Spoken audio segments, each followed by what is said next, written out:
On va commencer. Déjà, merci beaucoup d'être là ce soir. Donc, Pierre Gilbert à ma gauche et Cyril Sorandi à côté de Eva. Ce soir, on va parler des innovations pour sauver la planète. Par la biodiversité, on va parler d'écologie.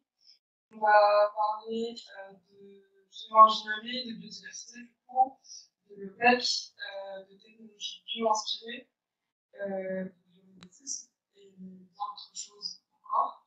Avant de commencer, je vous encourage vraiment, s'il y a des termes techniques qui sont des scientifiques, à poser des questions sur un terme qui bloque, un concept qui bloque, pour vraiment que ce soit bien vulgarisé et bien accessible pour tous et tous. Voilà, donc je vais commencer par la présentation de Pierre. Pierre, c'est lui qui est à l'origine en fait, de cette conférence. On l'a rencontré au Campus Festival en octobre, il me semble, il y a moi notamment, et en fait c'était un talk sur la neutralité carbone, et on a beaucoup aimé le point de vue de Pierre Gilbert et ses interventions. Et notamment du coup sur le géomimétisme. Le géomimétisme, c'est un concept qui est l'inventeur. Je vais un peu retracer son parcours. Donc, Pierre, il a des Sciences Po et Polytechnique de Grenoble, si je ne me trompe pas. Donc, il a un parcours sciences sociales et sciences pures, entre guillemets, parfait pour les définitions écologiques. Il a travaillé pour le ministère des Armées. Je n'ai pas bien compris ce qu'il a fait, je vais laisser compléter là-dessus. Et en septembre 2020, il a sorti ce livre, deux l'ont fait, et il y en a plusieurs, si vous voulez. En septembre 2020, sur le géomimétisme, et en février 2021, il a dirigé le livre Les armes de la transition à l'intelligence collective au service de l'écologie. Dirigé parce que ça fait sens, l'intelligence collective, il n'a pas écrit tout seul, il a écrit plusieurs, avec notamment le post-fax de Camille Etienne, que j'aime beaucoup. Donc ça m'a influencé, je peux le dire. Il est donc expert prospectiviste en matière de risque liés au changement climatique. Il intervient auprès des collectivités, des entreprises, des associations pour promouvoir les gestes innovantes et inspirantes en matière d'écologie. Il est conseiller scientifique à l'Institut Rousseau. L'Institut Rousseau, si je me rappelle, c'est un think tank pour lever les questions d'écologie. Et voilà, si je peux développer un peu ce profil. Ah non, bah c'est très bien, mais désolé parce que visiblement c'est à cause de moi que vous êtes ici ce soir et pas à boire des coups chez vous par ce froid. Mais non, bah, pour le ministère des Armées, donc moi j'ai fait de la prospective en matière de risque climatique. Donc en gros l'idée c'était juste d'essayer de comprendre comment le changement climatique allait accroître des risques sécuritaires dans les 10 à 15 prochaines années sur les zones qui intéressent l'armée française, donc typiquement au Sahel. Parce qu'en fait on en a plein des interactions entre climat et sécurité. Juste pour prendre un exemple comme ça, c'est illustré, mais il se trouve que en fait, la désertification, le Sahara qui avance, pousse de plus en plus des populations d'éleveurs, notamment Peuls, au nord du Sahel, à migrer plus tôt avec d'immenses troupeaux vers le sud pour trouver des herbes assez humides et assez fraîches. Sauf qu'en décalant les périodes de grande transhumance, c'est des troupeaux qui piétinent des cultures de populations d'agriculteurs, Bambara, Dogon, etc. Et forcément, ce décyclage, ce découplage des grands cycles peuvent terminer en coup de Kalachnikov sur fond de prolifération djihadiste dans la région. Donc voilà, c'est un peu toutes ces imbrications que j'essaie d'expliquer pour le ministère. Alors, merci beaucoup. Je vais passer à la présentation de Cyril Sorandi. Donc, vous êtes consultant en politique publique dans divers domaines très variés, que ce soit le logement, la transition écologique, l'adaptation au changement climatique, la recherche et le développement dans l'industrie, et j'en passe d'autres. Vous êtes aussi professeur, vous avez donné un cours intitulé Futur durable à Lyon, et vous êtes auteur d'un blog ainsi d'une chaîne YouTube nommée Plan B, où vous évoquez les limites écologiques et sociétales de la croissance, et aussi parler avec différents animateurs et acteurs de la résilience. Est-ce que vous pouvez compléter? Non, merci beaucoup. Parmi les invités de Machadi, il y a eu Pierre qui a présenté son livre. Allez voir son entretien. Voilà. Vous attendez pas malheureusement à une foire d'empoigne. Pierre et moi, on est à la fois d'accord sur 80% des sujets. Et sur les 20% restants, c'est par pure incertitude face à la complexité du monde. On admet être pas tout savoir. Sur mes activités, effectivement, j'accompagne des entreprises, des politiques publiques dans l'évaluation de leurs projets de transition, dans l'aide à la réflexion et la projection dans les futurs possibles. Et donc, je ne sais pas si certains ont entendu parler d'exercices type design fiction, de narratif de futurs possibles, au pluriel, qui invite soit les entreprises, soit les armées, soit les politiques publiques à s'interroger sur les implications actuelles des différents futurs possibles. Un bon exemple de cet exercice, si vous ne l'avez pas vu, c'est récemment sur BFM TV. Alors, j'étais très surpris. Jeudi matin, peu importe, j'allume mon portable et je vois les écolos, les décroissantes, dithyrambiques. Merci BFM, merci, génial, les animateurs, qu'est-ce qu'ils se sont cultivés sur le sujet? C'est une blague, on parle de BFM, la BFM, quoi.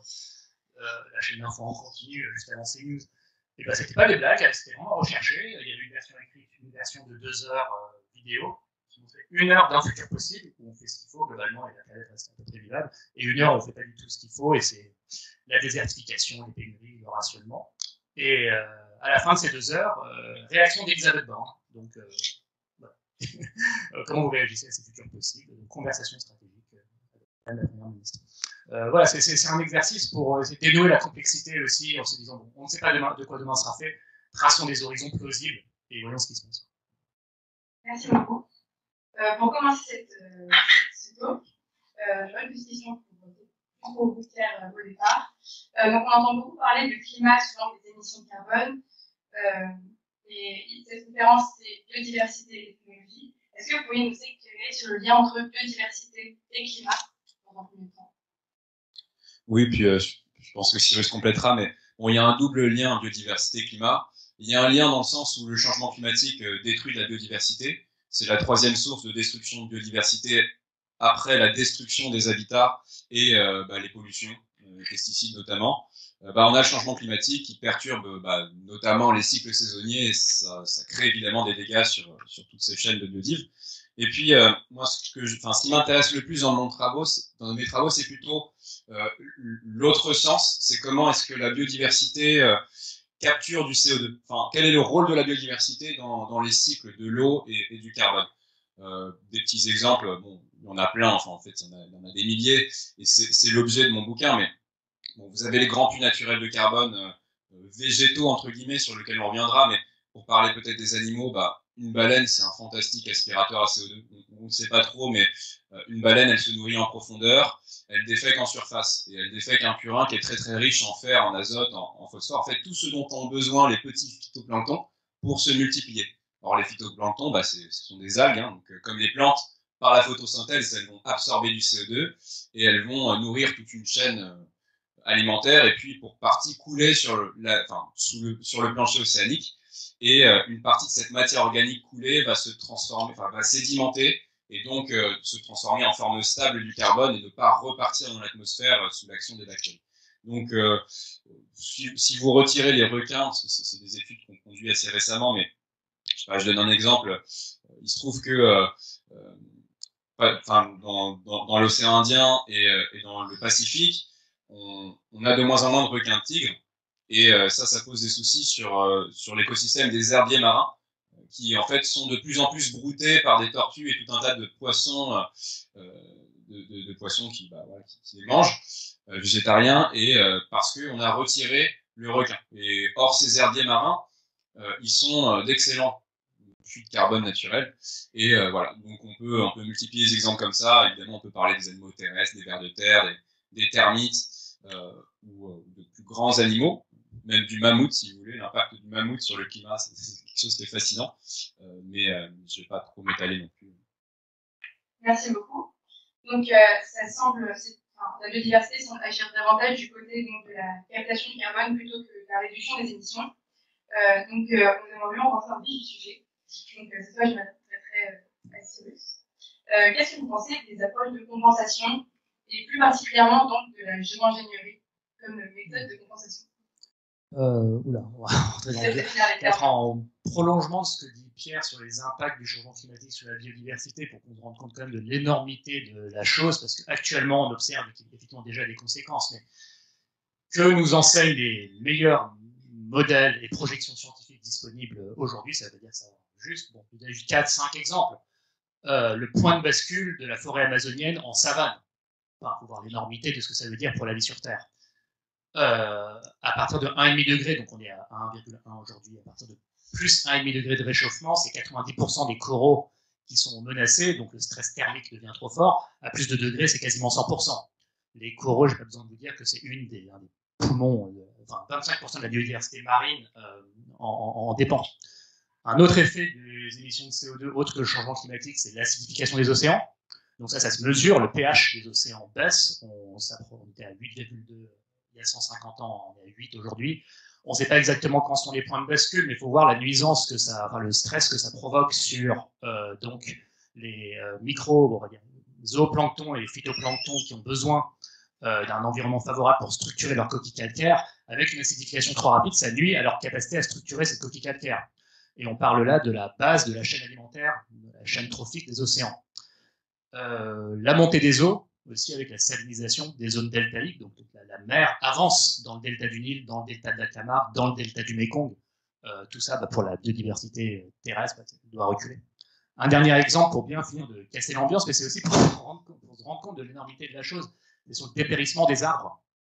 Donc ça s'observe déjà en France, parce que les ceintures climatiques migrent vers le nord plus vite que les arbres ne sont capables de s'adapter. Un arbre, vous le plantez, ça prend 50, 100 ans pour, voilà, enfin 50 ans pour pousser, arriver à maturité. Ça veut dire que les arbres qu'on plante aujourd'hui doivent être adaptés au climat de 2070.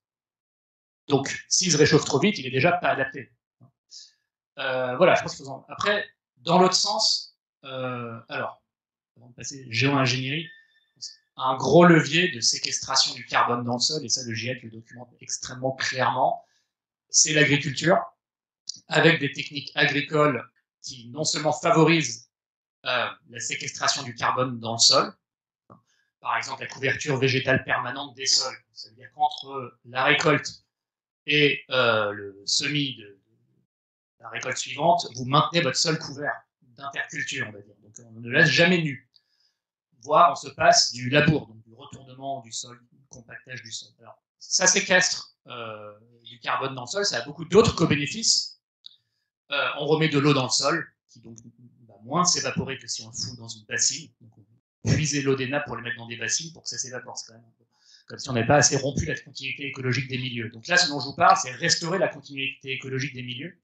Séquestrer du carbone dans le sol, c'est plutôt bon pour la biodiversité, ça fait revenir les vers de terre, ça joue davantage sur la fertilité naturelle du sol, et donc ça peut faire économiser des pesticides et des engrais, sans ramener à zéro, mais donc pour préparer l'après-pétrole, c'est pas inutile. C'est aussi moins de passage du tracteur, vu qu'on travaille moins le sol, on laboure moins, donc c'est aussi pour préparer l'après-pétrole, et puis ça redonne du sens au métier d'agriculteur, donc beaucoup de co-bénéfices, outre la lutte contre le changement climatique, et c'est aussi un levier d'adaptation au changement climatique et de toute façon est engagé jusqu'à un certain niveau. Voilà, plus 1,5 degré, c'est à peu près mort. Voilà, pour éviter le budget carbone qu'on a pour limiter le réchauffement à 1,5 degré, c'est de l'ordre de 4-5 ans de nos activités actuelles. Donc, pour toujours. Pour limiter à 2 degrés, c'est de l'ordre de 30 ans. Ça paraît beaucoup, mais c'est 30 ans pour toujours. Pour limiter à plus de 1,5 degré, il y a plus de marge, mais c'est pas du tout bon, plus de 1,5 degré. Ça veut dire ce qu'on a vu au Pakistan cet été, c'est voilà, c'est un apéritif à peine. Hein, plus tout ce que j'ai dit sur la biodiversité. Donc pour en revenir, non, sur l'agriculture de conservation, c'est un levier d'adaptation au changement climatique, puisqu'en remettant de l'eau dans les sols, en recréant de la capacité d'infiltration de l'eau dans le sol, vous diminuez les risques liés à l'eau. En temps de sécheresse, vous améliorez la capacité du sol à avoir stocké l'eau. En cas d'inondation, vous améliorez la capacité du sol à contenir l'eau. Donc tout le contraire du modèle actuel où on tasse les sols, donc en cas de sécheresse, il n'y a plus rien en dessous, et en cas d'inondation, ça ruisselle. Très important. Il y a beaucoup d'autres méthodes bio-ingénierie, je ne sais pas si vous l'appelez comme ça, mais solutions fondées sur la nature. On ne va pas rentrer dans la technique à chaque fois, mais pour recréer de la continuité écologique dans les milieux, pour l'adaptation au changement climatique, on peut parler de restauration de zones humides. Donc tout ça, c'est des choses à faire et des modèles économiques à trouver. Là où on commence à passer côté géo-ingénierie, alors, une méthode qui heureusement n'a plus trop le vent en poupe, c'est ce qui s'appelle la BEX, donc bioénergie. With carbon capture and storage. Oui, oui. Alors, c'est une espèce de retour des agrocarburants. Okay, c'est-à-dire, on va mobiliser d'immenses surfaces, mais les ordres de grandeur sont juste complètement délirants, d'immenses surfaces pour cultiver des plantes, pas pour nous nourrir, et c'est des monocultures évidemment, donc il n'y a pas de vie, c'est très mauvais pour la biodiversité. On va les convertir en énergie, donc soit des carburants, soit de l'énergie, de la chaleur, sauf que au moment de la conversion de la biomasse en énergie, on capture le carbone, on l'enfouit dans le sol, et on prie pour qu'il ne ressorte jamais. Donc, depuis le début des années 2010, on est en train de se dire, enfin, la communauté scientifique, que diminuer les émissions de CO2, ça ne suffira pas. Il faut le faire, mais ça ne suffira pas. Il faut aussi des émissions négatives. Okay, début des années 2010, c'était cette méthode dont je viens de vous parler, qui était imaginée comme pouvant passer à l'échelle et régler une partie du problème. C'est de moins en moins le cas. Dans le dernier rapport du GIEC, gentiment, ils mettent un peu la chose de côté. Là où on pousse encore un peu plus vers la géo-ingénierie, pour le coup, je pense qu'il ne faut pas trop le balayer d'un revers de la main, c'est un processus qui s'appelle l'altération forcée. C'est un processus qui existe naturellement dans la nature, sur des temps extrêmement longs. Là, ça va consister à accélérer ce processus en broyant, donc interventionnel, en broyant, en pulvérisant des roches de basalte ou de silicate, par exemple l'olivine. Vous pouvez chercher sur Internet, olivine. Bon. Vous les broyez, vous pulvérisez, vous épandez la poudre, soit sur des terres agricoles, ça peut éventuellement servir d'amendement des sols et d'engrais, soit vous l'épandez sur des plages, soit vous l'épandez directement dans l'océan. L'idée étant que ça accélère un processus chimique de capture du carbone atmosphérique. C'est des opérations potentiellement immenses. Vous imaginez bien que pour capturer quelque chose où il a fallu toute une industrie pour le brûler et le foutre dans l'atmosphère, on veut créer le processus inverse d'une molécule extrêmement diffuse. Donc ça ne se fait pas d'un claquement de doigts, tout ça. Donc voilà, il y en a d'autres, après peut-être qu'on pourra les aspirateurs, tout ça, mais vous voyez que la frontière va de plus en plus, enfin peut aller de plus en plus. Sur l'altération forcée, je pense qu'il faut quand même étudier la chose, c'est pas très expérimenté, voir, mais certainement pas penser que ça va nous dispenser de faire des efforts par ailleurs. C'est au mieux un complément et un pansement sur une jambe de bois. C'est l'intérêt, donc agriculture, on va revenir dessus, et aspirateur, je vais très très vite. Avant ça, peut-être que je vais laisser Pierre introduire cette notion de géomimétisme plus en détail. Oui, en fait, le géomimétisme, c'est tout simplement justement ce qu'a expliqué Cyrus, c'est-à-dire le biomimétisme au service du climat, en géo, la Terre. C'est justement comment est-ce qu'on s'appuie sur les grands puits naturels de carbone que sont les forêts. C'est un truc qui vient spontanément à l'esprit, mais c'est vrai. En fait, l'école polytechnique de Zurich, via un procédé satellite un peu innovant, nous dit qu'on pourrait théoriquement reforester sur l'équivalent d'un tiers de la surface des forêts actuelles. Donc, ce qui donne une surface peu ou prou équivalente à celle de l'Amérique du Sud. Donc, c'est énorme. Toutes les terres semi-arides, en voie de désertification, etc., ça, c'est des terres qu'on peut reconquérir avec de la forêt, on sait le faire. Et si on faisait ça, on pourrait absorber peut-être l'équivalent de 20% de nos émissions au rythme actuel chaque année. En plus des 20% d'émissions qu'on pourrait arrêter d'émettre si on foutait la paix à la forêt. Parce que la dégradation et la déforestation, la dégradation des forêts, tout ça, c'est 20% de nos émissions chaque année. Donc ça, c'est le premier grand volet. La forêt, c'est le levier le plus puissant, avec les malus climatiques qu'a expliqué Cyrus, c'est-à-dire que le changement climatique a tendance à affecter un peu cette pompe-là, notamment, nous, sous nos latitudes, on a aussi un effet qui est la prolifération des parasites. Le bostridge, par exemple, qui est un coléoptère qui ravage tous les épicéas d'Europe centrale, le scolite, pareil, en France, dans les Vosges même. Tout ça, ce sont des parasites qui se déploient d'autant plus facilement avec le changement climatique. Bref, l'idée du géomimétisme, c'est de reforester de manière biomimétique, donc de manière intelligente, c'est-à-dire on reproduit ce que fait la nature, c'est-à-dire des cocktails d'arbres, enfin des diversités d'essences d'arbres, ce qui rend d'ailleurs les forêts beaucoup plus résistantes au changement climatique, puisqu'une forêt qui est diversifiée, c'est une forêt dont les racines sont différentes. Chaque arbre a ses racines, a des racines particulières, tantôt des racines très horizontales, tantôt des racines très pivots qui vont très profond. Et donc, quand vous mettez des racines différentes ensemble, c'est des arbres qui vont capter l'humidité sur une surface beaucoup plus considérable que, en fait, la même espèce d'arbre qui ont les mêmes racines. Sachant que, entre tous ces arbres, vous avez le mycélium, les champignons, qui vont distribuer ces ressources en eau et donc créer un véritable système de sécurité sociale des ressources de la forêt. Le deuxième grand pôle, Cyrus l'a évoqué, c'est l'agroécologie. Donc, je ne reviendrai pas dessus, mais c'est ce que tu disais sur l'agriculture sous couvert, etc. Ça, on commence à comprendre un peu bien ces choses, donc je ne m'éternise pas. Troisième grand pôle, les zones humides. Tu l'as évoqué, les zones humides, c'est 3% des terres émergées. C'est les deltas, les marécages, les mangroves. C'est 30% du carbone qui est contenu dans la croûte terrestre. Pourquoi? Parce que dans ces zones-là, vous avez des plantes qui poussent, qui meurent et qui tombent dans une eau qui est généralement pauvre en oxygène, c'est une eau qui stagne. Et une eau qui est pauvre en oxygène, c'est une eau dans laquelle vous aurez très peu de bactéries qui vont transformer cette matière organique en CO2. Vous aurez des bactéries qui vont faire un petit peu de méthane, c'est H4, pas besoin d'oxygène, mais vous allez avoir une formation de tourbe. En fait, cette matière va s'accumuler d'une année sur l'autre et à grande vitesse. Donc voilà, vous prenez une mangrove, ça pompe du carbone 10 fois plus vite que la forêt tropicale, et pareil sur nos tourbières en France ou nos marécages. Et on peut remettre en eau ces anciennes zones humides qu'on a beaucoup asséchées justement pour l'agriculture. Surtout si on libère des terres parce qu'on réduit la part de l'élevage. Je rappelle que l'élevage absorbe 80% de la production céréalière qu'on a en France. Donc vous voyez qu'on a un énorme effet de levier sur la libération des terres si on réduit la portion de protéines carnes au profit de calories, de protéines végétales.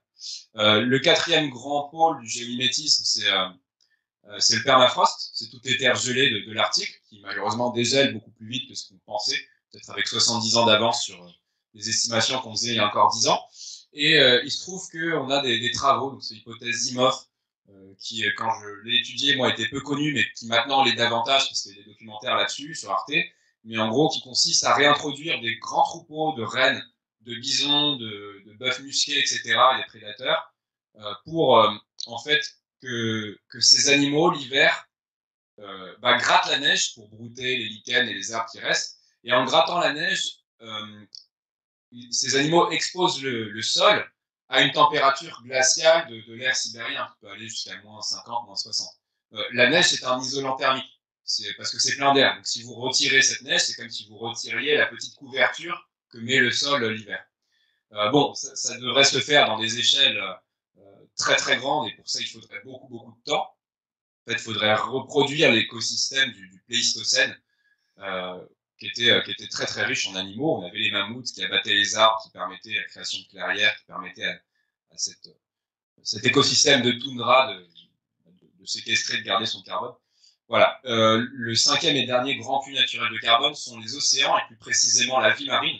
C'est ce qu'on appelle la pompe biologique océanique. En gros, c'est ce que je vous expliquais un petit peu sur les baleines, mais c'est ce rôle de, en fait, tous les animaux marins, et a fortiori les phytoplanctons, donc absorbe du carbone. Hein. Le phytoplancton, c'est la moitié de la biomasse produite chaque année sur Terre, la biomasse végétale.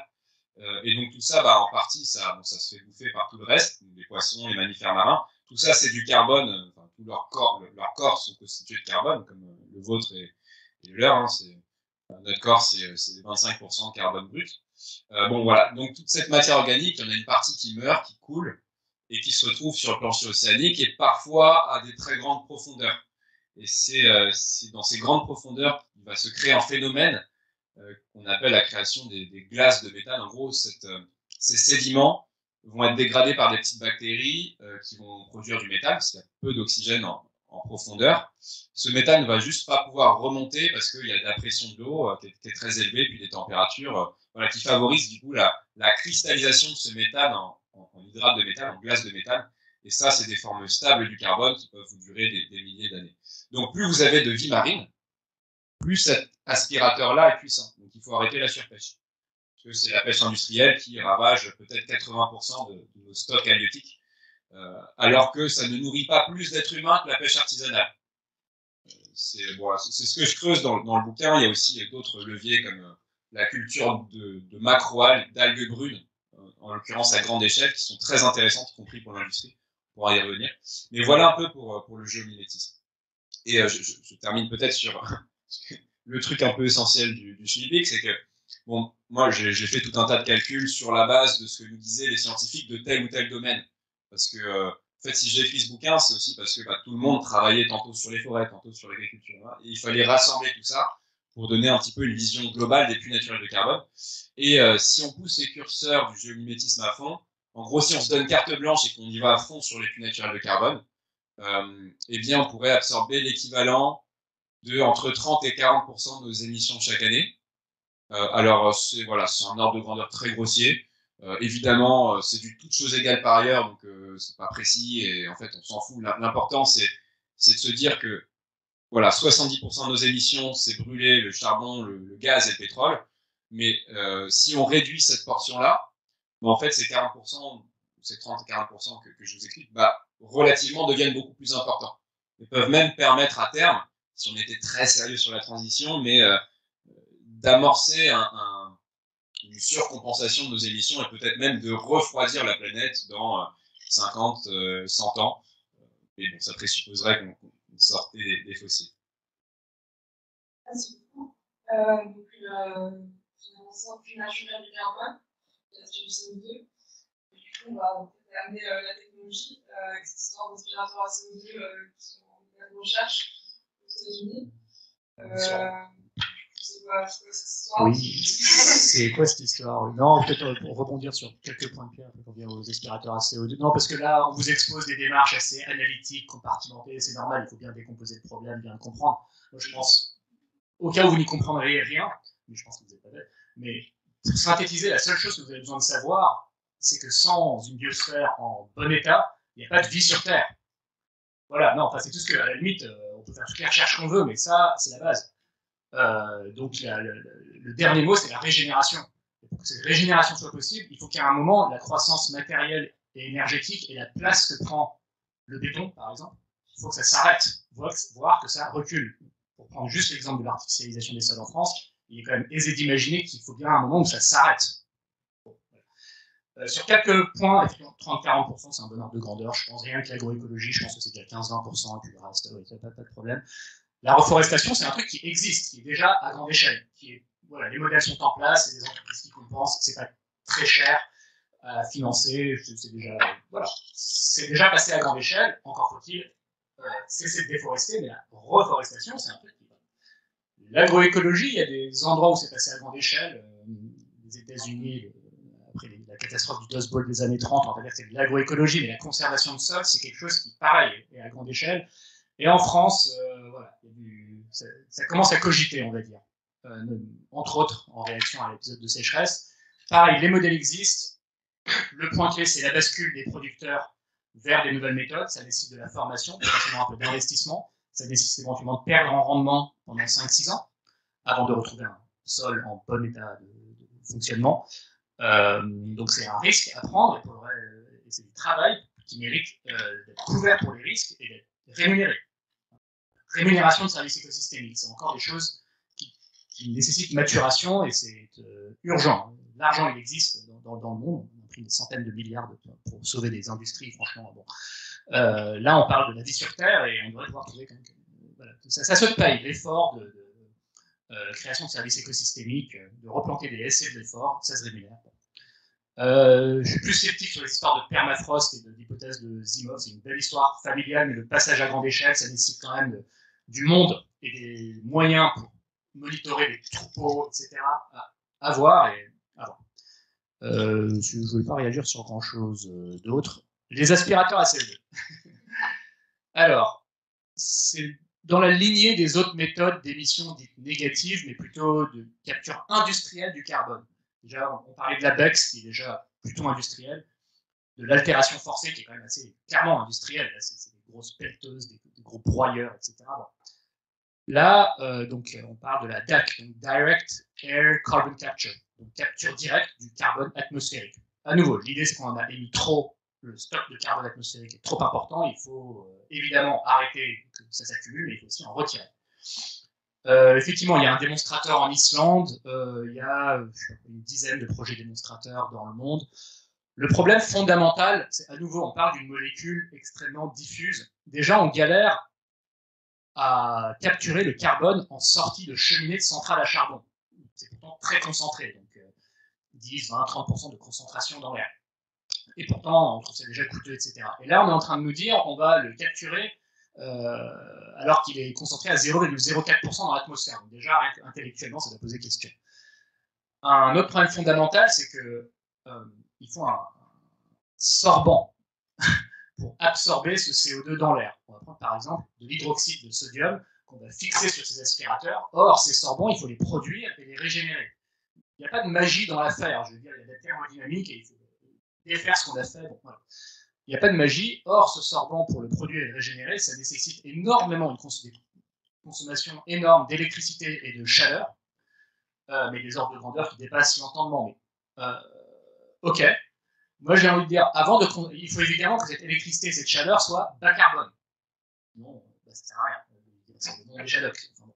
C'est déjà un peu le monde des Shadocks lorsque c'est bas carbone, parce que ça veut dire qu'on aurait la priorité dans l'utilisation, par exemple, de panneaux solaires ou de chaleur bas carbone, comme par exemple le biométhane. La priorité, c'est déjà de décarboner l'énergie existante. Tant qu'il y a des centrales à charbon ou des centrales à gaz qui tournent dans le monde, c'est complètement débile d'utiliser des panneaux solaires pour capturer le carbone déjà émis. Enfin, je pense que n'importe quel esprit doté de logique se rend compte de l'absurdité de la chose. Donc déjà, la priorité on vous sert un peu le même truc sur l'hydrogène. Hein, enfin, je veux dire, l'hydrogène, déjà, c'est extrêmement carboné comme production. Mettons qu'on arrive à le décarboner. La priorité, c'est pas de faire voler des avions, c'est déjà de décarboner la production d'engrais, de décarboner la production d'acier, donc des trucs qui utilisent déjà de l'hydrogène carboné. Donc, voilà, il faut un peu serrer les étapes. Donc effectivement, le jour où on aura déjà décarboné toute l'électricité mondiale, d'abord, puis décarboner tout le reste de l'énergie, parce que l'électricité, c'est une vingtaine de pourcents de l'énergie qu'on consomme. Le reste, c'est des carburants liquides et de la chaleur. Donc après décarboner ça, effectivement, on peut se dire, on peut maintenant peut-être consacrer des ressources bas carbone, de production d'énergie bas carbone, électricité et chaleur, à capturer le CO2 déjà émis, mais à nouveau, on parle de quantités immenses. Donc, vous l'aurez compris, j'y crois pas des masses.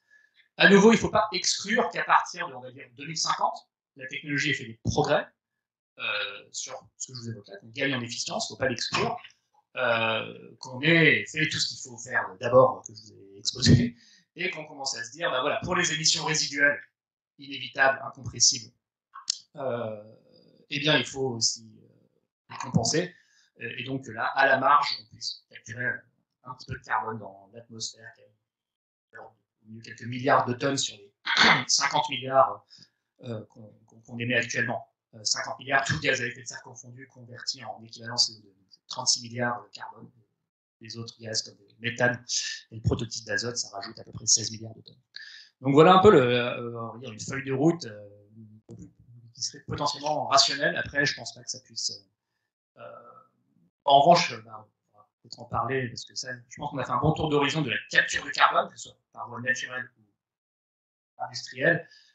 Le contournement de tous ces problèmes, ce serait la géo-ingénierie solaire. Mais ça, c'est un autre sujet dont je pourrais longuement parler. Ouais. C'est pas contournement, c'est juste créer un autre problème encore plus massif, qui est que vous réduisez la quantité d'énergie solaire qui arrive sur la Terre.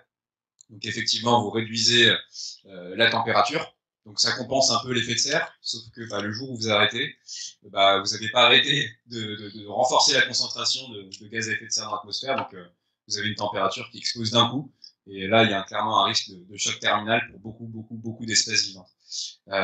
Et effectivement, on pourrait en reparler. Ce serait au mieux quelque chose de temporaire, il faut que ce soit temporaire, il faut pouvoir arrêter un tel dispositif complètement fou, le temps de faire la transition. Il ne faut même pas que ça soit temporaire, parce que c'est une fausse bonne idée qui engouffrerait des ressources, et en plus qui pourrait dérégler tout un tas de cycles. Vous savez que tous les cycles des vents et du coup des courants marins sur Terre sont liés à l'influx d'énergie solaire. Puisque, je schématise, mais un vent, vous avez l'énergie solaire qui est absorbée par la forêt. La forêt, c'est une masse vert foncé.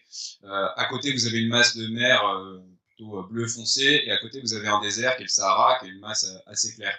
La différence de ces couleurs, donc de ces capacités à absorber de l'énergie solaire, ça vous fait un énorme effet courant d'air. Un peu comme chez vous l'été, quand il y a une façade de votre maison qui chauffe et une façade qui reste à l'ombre, si vous ouvrez les fenêtres, ça fait courant d'air. Différentiel thermique, ça met l'air en mouvement. Les courants à l'échelle du monde, c'est ça, grosso modo, plus ce qu'on appelle la force de Coriolis, donc c'est la force de la Terre qui tourne sur elle-même. Et du coup, les courants marins, c'est aussi ça, parce que c'est aussi créé en partie par les vents et par cette force-là. Donc si vous amusez à dérégler la fine mécanique de l'influx d'énergie solaire qui arrive sur votre planète, c'est tout ça que vous déréglez. et potentiellement aussi le cycle de l'eau, et les pluies, etc. Donc, en fait, vous créez 30 000 fois plus de problèmes que ce que vous pouvez résoudre. Juste pour compléter ce que tu dis très justement sur les aspirateurs à carbone, donc le DAC, l'ordre de grandeur, c'est que à technologie actuelle, si on veut absorber un quart de nos émissions avec ces gros aspirateurs, il faudrait multiplier la facture énergétique de l'humanité par 2. Donc c'est clairement plus que le monde des Shadocks. Et parce que voilà, donc il y a le problème du sorbant, et puis si on règle le problème du sorbant, et en fait tous ces gros caissons métalliques, ces pipelines, et en fait tout ça, toute cette infrastructure qui est beaucoup d'énergie grise, d'énergie investie pour et puis en plus on ne sait pas forcément où le stocker, c'est-à-dire qu'il y a peu de poches géologiques qui sont adaptées à l'enfouissement de CO2, où le CO2 peut cristalliser en carbonate, etc. Enfin, c'est le bordel. Et donc ça n'arrivera pas. En revanche, les puits naturels, ils savent faire des formes stables du carbone. Le gros problème qu'on a, et tu parlais de ce petit, pour l'instant, on n'a que 2 démonstrateurs de la société Climeworks, donc 2 petites centrales en Suisse et en Islande. Et en Islande, c'est le plus gros démonstrateur qu'il y a sur Terre. Donc vous avez une trentaine de caissons qui sont des petits aspirateurs comme ça. Et ça absorbe l'équivalent carbone de ce qu'émettent 1000 foyers. C'est rien du tout, quoi. Pour une facture énergétique qui est colossale. Et eux-mêmes disent que pour passer à l'échelle, il faudrait 750 000 caissons comme ça. Donc, enfin, c'est complètement délirant. Et en fait, la blague pourrait s'arrêter là, sauf que en fait, ce truc est surfinancé. C'est-à-dire que eux, Climeworks, là, ils ont levé 650 millions de dollars l'année dernière. Et que en même temps, vous avez le Trésor américain qui a investi 3,5 milliards de dollars de recherche et développement sur le DAC pour les 10 prochaines années, et que en parallèle, vous avez les grands noms de la Silicon Valley, Stripe, Meta, Amazon, etc., qui ont eux-mêmes construit un fonds pour investir dans ces technologies-là, à hauteur d'1 milliard de dollars, et que vous avez des gens comme Elon Musk, qui par ailleurs offre une prime de 100 millions de dollars à qui trouvera une technologie de rupture justement un peu sur ces sorbants, etc. Donc en fait, tout le monde met une tonne de fric là-dessus. Et c'est incroyable. En fait, ce qu'il faut bien avoir en tête, c'est que ils le font pas par charité chrétienne. Enfin, vous avez le droit de croire ça, mais c'est juste pas le cas. S'ils le font, c'est parce que derrière il y a un énorme marché qui s'appelle le marché des quotas carbone, que le Trésor américain évalue à 30 000 milliards de dollars en 2050. C'est-à-dire autant que le marché de la pharma actuellement. En gros, vous avez on prépare un marché mondial des quotas carbone, c'est-à-dire de droits à polluer, contre des rachats de coupons d'absorption de CO2. Ça, c'est l'article 6 de la dernière COP qui prépare un petit peu ça. Donc ça va lentement parce que vous avez des zones, l'Europe, les États-Unis, voilà, qui n'ont pas les mêmes tarifs de tonnes de carbone. Mais si un jour tout ça est harmonisé, donc vous avez un marché mondial du carbone, donc vous avez des gens qui émettent, donc du coup qui doivent acheter des petits billets de compensation. Eh bien, si vous êtes une entreprise, je sais pas, une entreprise de la Silicon Valley, que vous avez développé un super aspirateur à carbone qui vous permet de capturer une tonne de CO2 clé en main pour 150 $, et si sur votre marché de carbone, cette tonne de CO2, elle vaut 250 $, en fait, tout le monde va vouloir vous acheter le petit coupon de droit d'absorption à vous, parce que c'est moins cher. Et donc, c'est un marché colossal. Et donc, tout le monde court un peu derrière ce truc de qui sera le premier à avoir une techno pas trop chère pour juste tuer le game du marché de la compensation carbone. Et donc, faut être lucide. Mais il y a d'autres explications, en fait, que tout le monde cherche ça, qui sont plus de l'ordre de comment fonctionne la finance. On y reviendra peut-être plus tard, mais c'est le concept qu'il faut vraiment avoir en tête, mais d'actifs fossiles. C'est-à-dire que si toutes ces boîtes-là, elles misent autant sur le DAC, c'est parce qu'il y a beaucoup d'entreprises à l'échelle mondiale qui rêveraient d'acheter des droits à polluer plutôt que de décarboner leurs machines-outils, tous leurs appareils de production. Parce que, en fait, ces appareils de production-là, c'est des coûts faramineux. Hein, quand vous êtes une entreprise, je sais pas, de voitures, par exemple, vous construisez des chaînes de production de voitures avec des énormes machines-outils qui coûtent des dizaines de millions d'euros. Donc, quand vous voulez faire ça, vous allez voir la banque pour qu'elle vous fasse un prêt pour que vous puissiez financer ces machines-outils-là. Donc, la banque, ça augmente la valeur de votre action, mais du coup, ça se retrouve dans le portefeuille d'actifs des banques qui détient des actions de, je sais pas, Peugeot, Citroën. Donc, la banque, elle détient des actifs qui sont liés pour partie directement ou indirectement aux énergies fossiles. Par exemple, si une banque elle finance des puits de pétrole, par exemple, ou des centrales thermiques, des grosses machines qui coûtent des dizaines de millions d'euros, en fait, si vous dites qu'on interdit le commerce des hydrocarbures, qu'on empêche le fait de brûler tout ça, ou qu'on sort du moteur thermique, en fait, ces grosses machines-outils, elles valent plus rien. Enfin, en fait, les actifs financiers qui sont liés à ces machines-outils juste se cassent la gueule. Et nous, on a fait un calcul à l'Institut Rousseau qui est que les actifs directement liés aux énergies fossiles dans les banques européennes, dans les 11 plus grandes banques européennes, c'est presque 600 milliards d'euros, ce qui correspond à 95% de leurs fonds propres. En gros, si demain vous faites une transition un peu musclée, que vous interdisez le commerce, la combustion des énergies fossiles, les banques européennes sont en faillite. Donc il y a toute une réflexion de comment est-ce qu'on les sort de là. Mais du coup, vous comprenez bien que le monde de la finance a tout intérêt à ce qu'on achète des droits à polluer avec ces gros aspirateurs, plutôt que d'avouer que ce qu'ils ont construit sert plus à rien, que toutes les grosses machines-outils qui sont dépendantes des fossiles qu'ils ont financés ne servent plus à rien, parce que c'est des trucs qui se rentabilisent sur le temps. Donc voilà, j'expliquais assez, c'est compliqué, hein, c'est des mécanismes compliqués, mais c'est vraiment le truc que j'ai envie de vous passer, quoi. C'est l'imbrication entre le monde de la finance et l'impossibilité de changer rapidement toutes ces chaînes de valeur dans les entreprises et notamment dans les industries. C'est quoi le problème de ce marché de quotas si de toute façon ces aspirateurs à CO2 ne marchent pas, parce qu'on entend bien que ça ne marche pas, au final ça bénéficie aux agriculteurs ces quotas alors, et aux forestiers. Non, mais c'est une excellente question. En fait, le problème, il n'est pas tant, parce que ces trucs-là ne marcheront pas. Ça, on le sait. Le problème, c'est qu'on va perdre du temps. Parce que ces gens-là, moi, dans le bouquin, le premier chapitre, il est dédié à qui, en fait, il y a derrière ce lobby de la géoingénierie. Et en fait, vous retrouvez les pétrogaziers, vous retrouvez la Silicon Valley, grosso modo. Et en fait, c'est des gens qui ont tout intérêt à dire aux décideurs, vous inquiétez pas, les cocos, la technologie salvatrice arrive. On a les gros aspirateurs qui arrivent. Donc, soyez pas trop pressés de sortir des énergies fossiles. Relax. Et c'est ça le vrai danger. Les recherches, la matière sont financées par ces mêmes personnes. Pas toutes les recherches, mais oui, on voit qu'il y a derrière. Très bien, merci beaucoup. C'est très clair. On a bien pu parcourir un petit peu toutes les solutions de captation de carbone plus ou moins viables et un petit peu s'y sécher derrière. À propos de ça, donc, vous avez dit que l'agriculture, c'était un énorme puits de carbone donc, naturel. On pourrait aussi se demander pourquoi est-ce que c'est pas déjà quelque chose qui est grandement mis en place. Je vous adresse un peu plus cette question à vous, Cyrus. Donc, en tant que consultant en politique publique, est-ce que vous rencontrez des difficultés dans la coordination des actions des différents acteurs dans leur compréhension mutuelle et donc dans l'envie peut-être, notamment des agriculteurs, de vraiment se mettre à développer ce genre de leur captation de carbone? Oui, alors bon, je ne suis pas conseiller en agriculture, mais je suis à côté de mon boulot de conseil.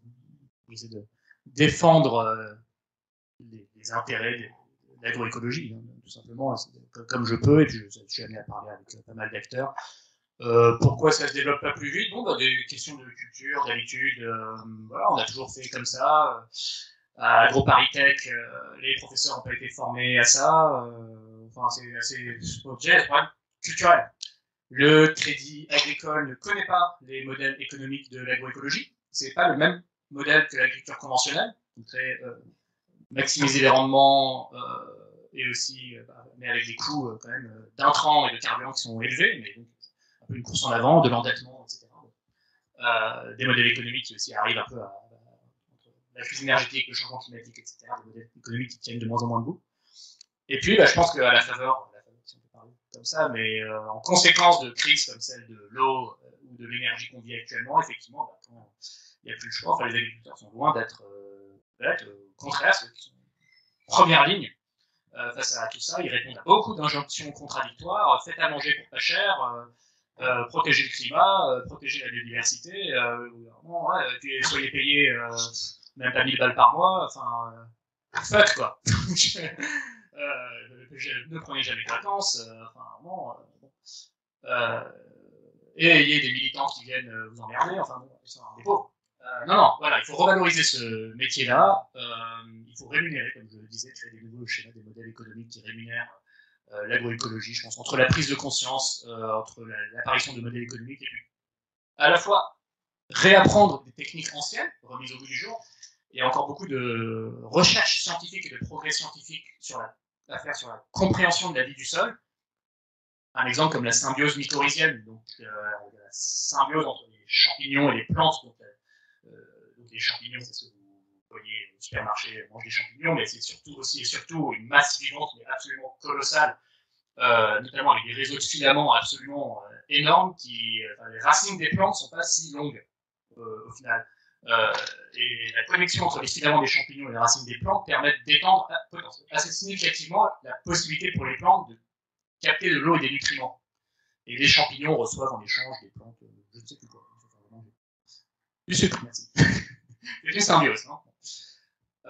Non, voilà, il y a pas mal de. Je pense que ça bouge dans le monde de l'agriculture. Il n'y a pas beaucoup de choses qui sont vraiment documentées. Ça fonctionne beaucoup par tradition orale. C'est un peu des oui-dire, mais non, on sent qu'il y a un vent nouveau qui souffle. Donc là-dessus, je suis plutôt confiant. De toute façon, il n'y a plus le choix, il faut y aller. Aussi revoir globalement nos modes d'alimentation. Alors, ah oui, parce que c'est une réaction que j'avais sur les 80% des salaires consacrés à l'alimentation animale. Alors, en partie, c'est des coproduits de culture qui ne sont pas mangeables par l'homme. Par contre, un exemple comme effectivement des champs de maïs consacrés entièrement à l'alimentation de cochons, dont 95% sont élevés sur cabotique. Donc ça, c'est pas les écolos qui le disent, c'est la filière porcine. Dont, comme vous le savez, les effluents finissent dans les eaux côtières et provoquent des algues vertes. Mais pas que. Ça provoque la mort de la biodiversité proche des côtes. Et la biodiversité marine est particulièrement riche près des côtes, parce que c'est là qu'elle reçoit les nutriments venus du sol. Donc, plus profond dans l'océan, il y a moins de nutriments directement venant des sols. Les sols sont la base de la vie sur Terre aussi, y compris les océans. Donc voilà, comme ça, manger comme ça, plus gourmand, cher, toujours plus. D'ailleurs, ce modèle est en train de se casser la figure. C'est même le président de la FSL, président de la Fédération de la grande distribution en France, qui disait mais notre appareil industriel a été configuré entièrement sur des gros volumes et des faibles coûts. On vend beaucoup d'œufs pour pas cher, beaucoup de jambon pour pas cher, beaucoup de tout pour pas cher, beaucoup de gâteaux pour pas cher, beaucoup de trucs qui sont pas forcément très nutritifs pour pas cher. Et la logique est en train de complètement s'inverser. Changement climatique, crise énergétique, les volumes se contractent, les prix augmentent. Encore 5-6 années comme ce qu'on voit actuellement, mais le modèle qu'on connaît est à terre. C'est 10% d'inflation chaque année. On sort d'un modèle de prix bas et l'énergie qui se contracte année après année, on sort d'un modèle de volume élevé. Je m'éloigne un peu du sujet. Je suis bien revenu sur la géoingénierie solaire aussi. Je ne vais pas imposer l'agenda. Je pense qu'on avait prévu d'en parler. J'ai vu que vous avez avec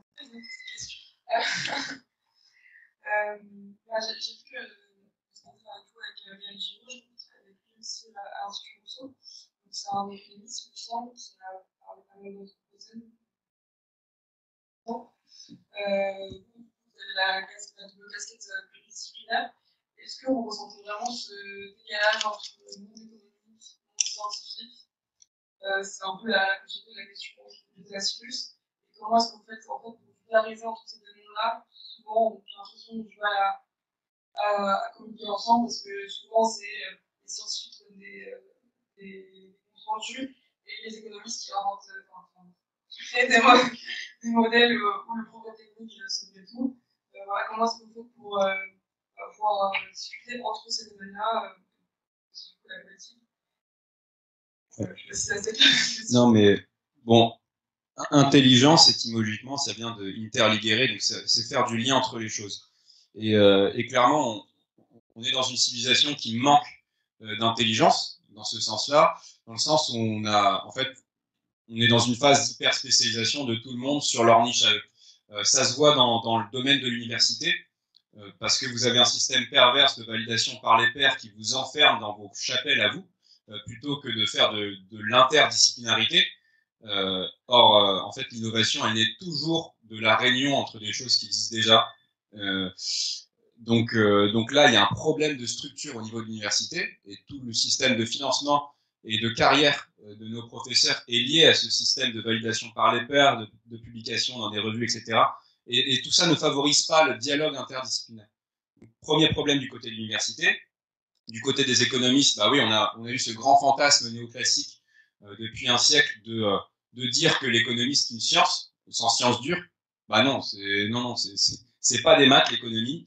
L'économie c'est juste le comportement matériel d'acteurs irrationnels que sont les êtres humains. On est des animaux émotionnels, bien plus que rationnels, et c'est normal et c'est tant mieux.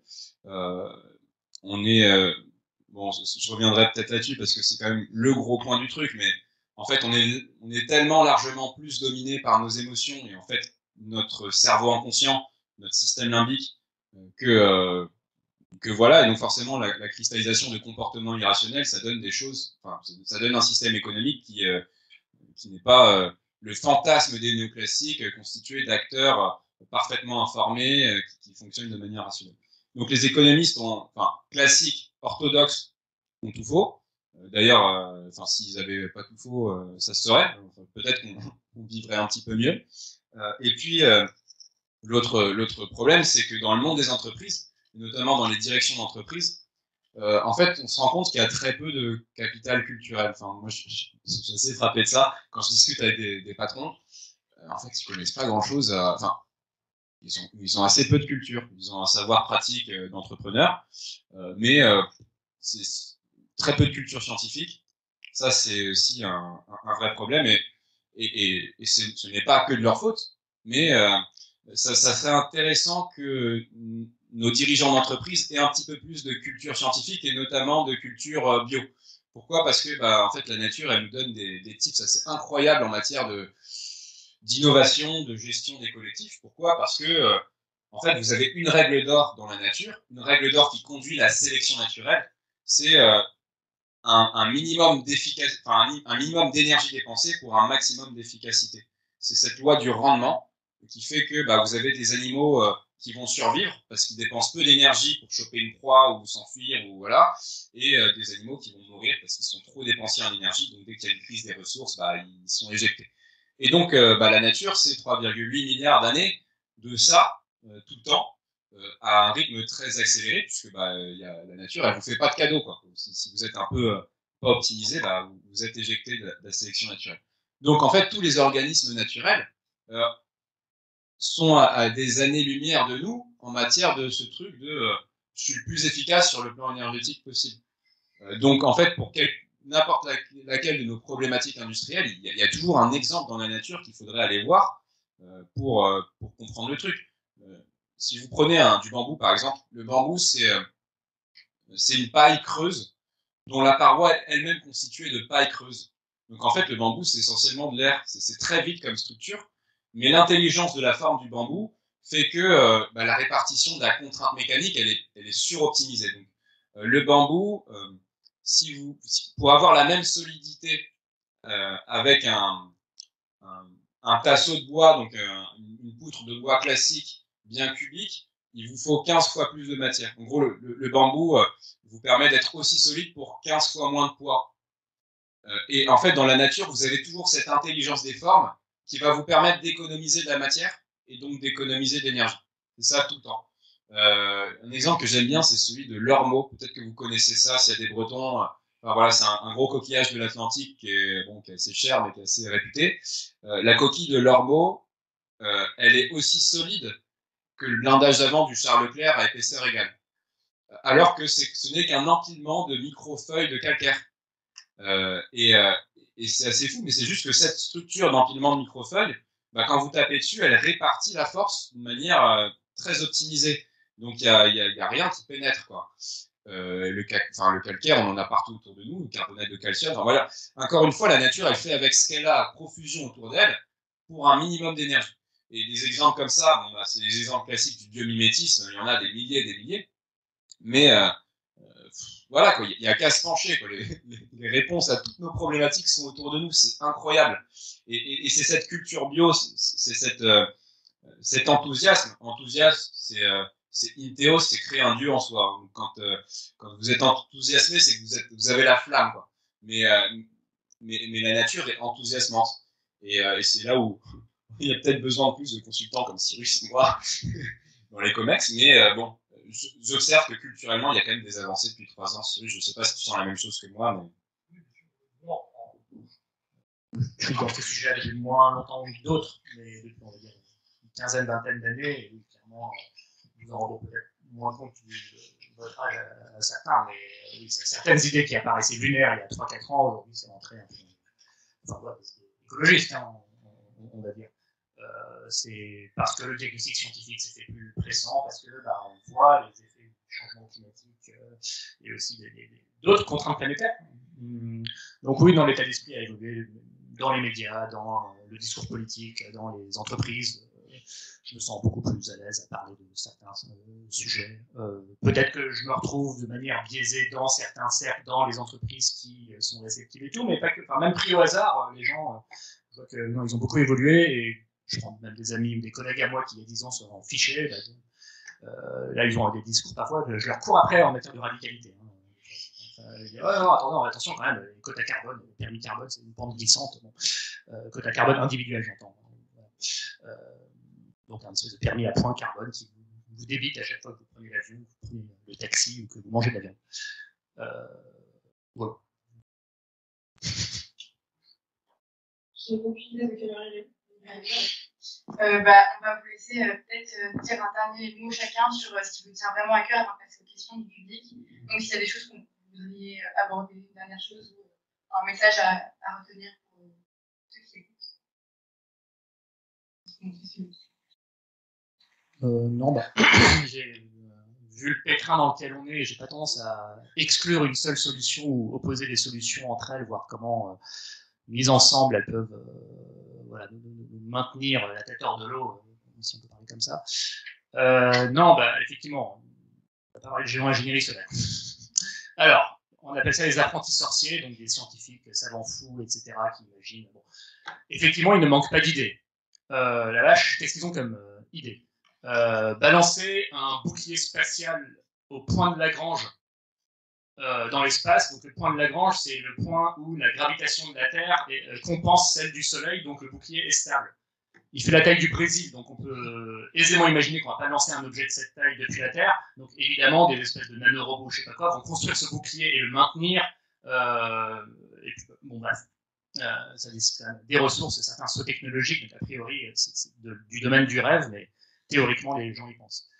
Il y en a d'autres en jouant sur les nuages, donc en amincissant les cirrus. Donc, rien à voir avec moi, c'est CI2RUS. Ce sont des nuages hauts et diffus qui ont un effet réchauffant. Donc en faisant le pari de les amincir, on réduirait le pouvoir réchauffant de ces nuages. Inversement, il y a l'idée d'éclaircir les nuages bas marins, je pense les stratocumulus, en leur balançant des aérosols, donc par exemple des particules de sel qui créent des noyaux de condensation autour desquels de la pluie se formerait, qui éclaircirait les nuages. Ça a été imaginé par exemple pour protéger la grande barrière de corail des vagues de chaleur, des choses comme ça. Bon. Tout ça, ça pose tout un tas de problèmes de mise en œuvre, de faisabilité, etc. Après, bon, voilà, il y a honnêtement une technique pour le moment qui on juge qu'elle serait applicable et qu'elle aurait des effets. Donc c'est des effets rapides sur le réchauffement, de le contrôler, on sait que c'est globalement faisable. Il n'y a pas de problème de ressources, de problème technologique ou de problème de caractère effectif de la chose. Ça pose tout un tas d'inconvénients et de conséquences négatives sur lesquelles je reviendrai. Donc c'est l'injection d'aérosols dans la stratosphère. Donc, des aérosols, c'est des particules en suspension dans l'air. C'est simple, jusque-là. Elles ont pour propriété de réfléchir le rayonnement solaire. C'est ce qu'évoquait Pierre. On a pour idée de réfléchir une petite part du rayonnement solaire pour refroidir la Terre, juste ce qu'il faut et contrôler le thermostat terrestre. Il y a 15 ans, la communauté scientifique, tout ça, c'est fou. Là, ça commence à presser. 2, ça commence à gagner en crédibilité dans certains milieux scientifiques, et le GIEC commence à en parler, en disant « faut faire attention et tout, mais il faut que la recherche avance, etc. » Et ça nécessiterait de faire voler en permanence de l'ordre de quelques centaines d'avions, tout au plus 1000 avions, on va dire, de l'ordre du millier d'avions dans le ciel en permanence dans la stratosphère, et donc pulvériser ces aérosols, par exemple du dioxyde de soufre ou du carbonate de calcium réduit en poudre. Donc c'est la craie réduite en poudre, par exemple, qu'on balance. Sachant qu'à l'heure actuelle, au-dessus de vos têtes, ils volent 15 milliers d'avions. Donc là, on parle d'en rajouter quelques centaines, tout au plus 1 millier pour contrôler le réchauffement. Voilà. Et c'est des avions, donc c'est une technologie qu'on connaît. Effectivement, si on arrête, c'est hyper dangereux parce qu'on se prend d'un coup plusieurs degrés de réchauffement. Après, on a déjà autour de nous beaucoup de processus industriels, si on les arrête, c'est extrêmement dangereux. Voilà, la fabrication d'engrais, le diesel, les camions, si tout ça s'arrête, on est mort en quelques jours. Donc voilà, on les fait fonctionner en permanence en se disant que ça va être éternel. Bon, là, il ne faut surtout pas que ce procédé complètement fou dont je vous parle soit éternel. On ne parle pas de quelque chose de lointain. Je pense que c'est quelque chose que moi, et a fortiori vous, si vous avez 25 ans, vous pourriez le voir dans votre vie. C'est pas 2200, machin, même 2100. Je pense que ça va se faire de plus en plus pressant. On pourrait déjà imaginer qu'en termes, enfin, c'est pas parti pour être une solution de premier recours, parce qu'on aurait pu imaginer dans un autre monde, voilà, on a fait assez de recherches. Les inondations au Pakistan, c'est terrible, plus jamais ça, ou du moins on veut limiter le risque que ça s'aggrave, on se lance sur ce truc, voilà. On n'est pas parti pour faire, pour procéder ainsi, on est plutôt parti pour une solution de dernier recours. Donc concrètement, c'est beaucoup de morts. Et concrètement, c'est beaucoup de morts, et à peu près la certitude qu'il va y en avoir beaucoup plus. Donc l'ordre de grandeur, c'est des milliards de personnes dans des zones où il fait trop chaud pour vivre des dizaines de jours par an. Hein. Donc dans la deuxième moitié du siècle, c'est à peu près ça l'idée. C'est des milliards de gens qui, pour la plupart, ne sont absolument pour rien. Enfin, aucun n'y est pour quoi que ce soit. Ils sont à 100% pour rien. Et on sait que l'effet serait à peu près immédiat sur le refroidissement. Alors après, côté inconvénient, il y en a plein. Déjà, c'est littéralement la fin du ciel bleu. C'est-à-dire le ciel ne serait plus bleu. C'est pas une image, c'est la fin du ciel bleu. Donc vous pourrez prendre des antidépresseurs, vous réfugier dans le métaverse où il y a encore un ciel bleu, mais dans la vraie vie, il n'y aura plus de ciel bleu. Donc ça, c'est un truc, c'est donc un tout petit peu angoissant. Après, effectivement, on ne connaît pas toutes les conséquences physiques que ça peut avoir. Ça peut notamment dérégler les cycles des moussons. Donc c'est absolument clé comme cycle de l'eau, les moussons. D'ailleurs, si on devait se lancer tout de suite, il y a effectivement des gens qui, dans les années qui suivent, verraient se dérégler leur cycle des pluies. Donc, ils diraient, non, mais attendez, nous, on est désavantagés, vous, c'est cool, mais il n'y a plus de canicule, mais nous, bon. Ce qui pose aussi la question de la géopolitique. Dans un monde où tout le monde s'entend, il y a la coopération internationale, tout ça, ça va. C'est potentiellement pas le chemin qu'on prendrait le monde. On n'a rien qu'à voir comment la Chine et les États-Unis, voilà, leurs relations se dégradent. Je ne parle même pas de la Russie. Bon. Et donc, dans ce monde-là, aller faire quelque chose qui nécessiterait une certaine coordination, avec le risque que cette technologie soit militarisée, donc la géo-ingénierie utilisée comme arme, hein, ça c'est déjà vu dans l'histoire, des choses comme ça. Vietnam, la guerre du Vietnam, de provoquer des moussons terribles. Donc là, on passerait potentiellement à une autre échelle. Donc effectivement, c'est pas joyeux, c'est dangereux. Moi, je me demande effectivement à un moment, est-ce qu'on va pas se dire, bon, on est dans une situation telle que, qui fait que, c'est tout ce que je suis en train de dire. Tout ça me fait dire que je suis ni pour ni contre procéder à ce truc, c'est trop tôt, enfin, j'ai pas toutes les données, la recherche n'a pas assez avancé. La seule question qui se pose pour moi, c'est est-ce qu'on interdit la recherche en la matière ou est-ce qu'on l'autorise? Le débat étant, si on l'autorise, on va se reposer sur nos lauriers en se disant la technologie va nous sauver, donc on n'a pas de raison de changer. Effectivement, c'est absolument un argument entendable. Après, je pense qu'il y a beaucoup d'autres menaces qui pèsent sur le business as usual que ça, que la possibilité de continuer d'émettre du carbone. Faire comme avant est déjà menacé par le manque d'eau, d'énergie, par des inégalités sociales. Enfin, il y a plein de raisons de remettre en cause le mouvement. Mais effectivement, se reposer sur ses lauriers en se disant c'est bon, on refroidira artificiellement la planète, c'est un vrai truc. Est-ce que de là à interdire cette recherche avec les risques que je viens de vous évoquer, sachant que c'est loin d'être une solution magique qui met fin à tous les risques, moi je suis je suis contre interdire la recherche en la matière. C'est tout ce que je suis en train de dire. Moi, je sais pas, je vous sens un petit peu fatigué, les amis. Là, je vois qu'Alma est en train de plier des yeux. Et puis, je sais que vous êtes en période de partiel, donc peut-être passer aux questions, puis voilà, réécrire un peu de. Est-ce que vous avez des questions? J'ai une question par rapport à la collaboration internationale. Dans la recherche aujourd'hui, est-ce que c'est quelque chose qui marche bien et sinon, comment est-ce qu'il y a des solutions pour améliorer la population?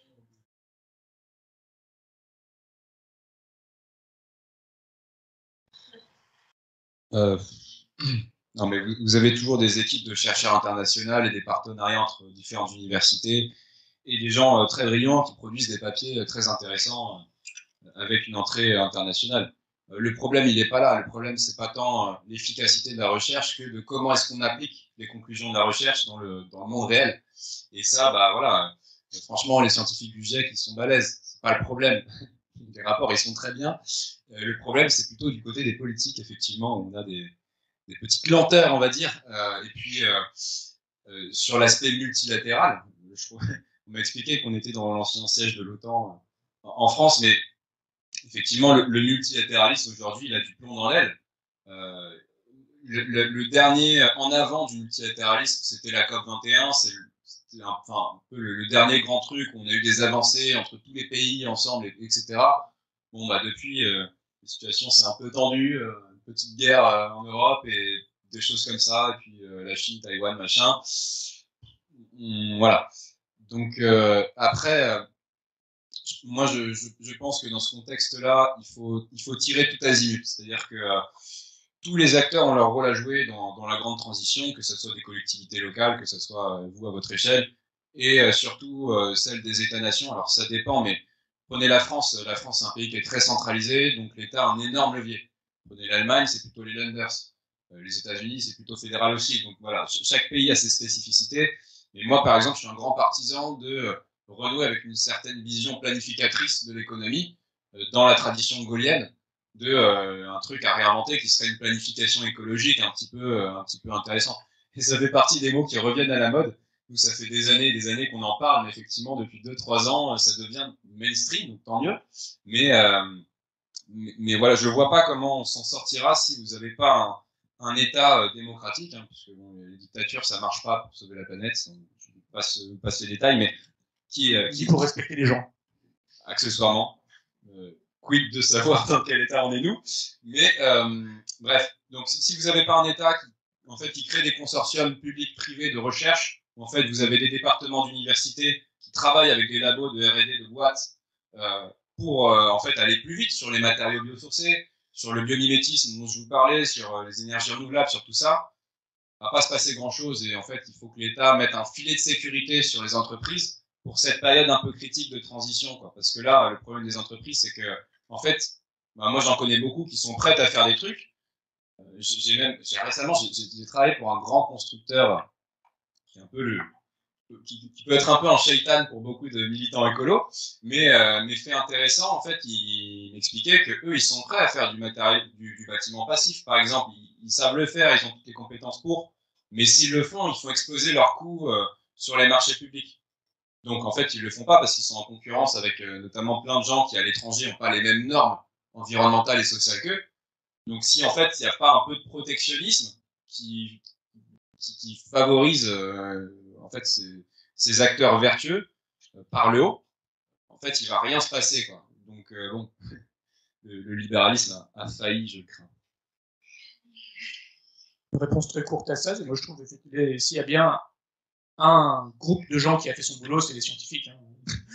C'est tout le reste qui sont en train de collectivement échouer. Donc les banques, les médias, les industriels, les consommateurs, les États. Donc là, c'est échec collectif. Mais pour le coup, les scientifiques ont fait leur boulot. Lisez, franchement, c'est assez accessible, je pense. Au moins, plutôt dire en détail, les 3 résumés des 3 groupes de travail du GIEC, donc celui sur la physique climatique, celui sur les impacts du changement climatique et le levier d'adaptation, et celui sur les solutions d'atténuation. Vous entendrez parler d'énergie renouvelable, de nucléaire, d'agroécologie, vous entendrez parler de capture de carbone, vous verrez les bons ordres de grandeur sur quelle peut être la contribution de telle ou telle solution au problème qu'on a.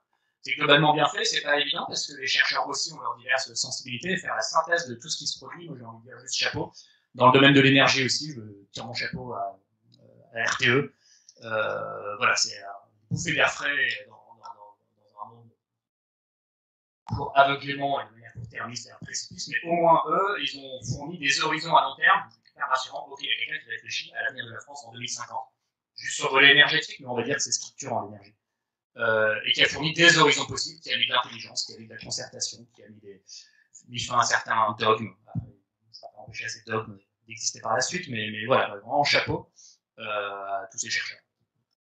Merci beaucoup. Est-ce qu'il y aurait d'autres questions? Du coup, on a beaucoup parlé de l'agriculture et on est dans un contexte où on est en forte croissance démographique.